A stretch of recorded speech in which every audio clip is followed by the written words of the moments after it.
વાઘોડિયામાં આકાશી વીજળી પડવાથી આધેડ મહિલાનું મોત નીપજ્યું। વાઘોડિયાના ખંધા રોડ પર જીઆઈડીસી હદ વિસ્તારની સીમમાં રમીલાબેન રાયસિંગભાઈ સોલંકી ઉંમર વર્ષ આશરે 60 પોતાના પશુઓને ચારો ચરાવવા માટે સીમમાં ગયા હતા। સાંજનો સમય થઈ ગયો હતો। પશુઓ ઘરે પહોંચી ગયા હતા, પરંતુ રમીલાબેન રાયસિંગભાઈ સોલંકી ઘરે નહીં પહોંચતા પરિવારના લોકોએ તેમજ આજુબાજુના લોકોએ રમીલાબેનની શોધખોળ હાથ ધરી હતી।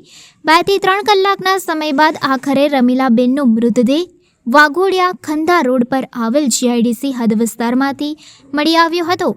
પશુ ચરાવવા માટે ગયેલા રમીલાબેન પાસે રહેલ છત્રી તેમજ મોબાઈલને નુકસાન જોતા રમીલાબેન પર આકાશી વીજળી પડી હોવાનું અનુમાન લગાવવામાં આવ્યું હતું। વાઘોડિયાના એસટી ડેપો પાસે આવેલ છાત્રાલય પાછળના ભાગમાં રહેતા રમીલાબેન રાયસિંગભાઈ સોલંકી નામની આધેડ મહિલાનું મોત થતાં પરિવારમાં શોકની લાગણી વ્યાપી ગઈ હતી। બીજી બાજુ ઘટનાની જાણ વાઘોડિયા પોલીસને થતાં પોલીસ ઘટના સ્થળે પહોંચી મૃતદેહનો કબજો મેળવી પોસ્ટમોર્ટમ અર્થે ખસેડવામાં આવ્યા હતા। કેસો ઘેર આવતી રહી અને પછી તપાસ કરવા મેં કીધું એકમ ના આવ્યા એટલે હું તપાસ કરવા ગયો ત્યારે શું થઈ જોયું ત્યાં તો વીજળી પડેલી અને તે તો મોબાઈલે એમ ફેંકી દીધેલો એમ છે એ છટાપાટ પડી રહેલા। એમનું રમીલાબેન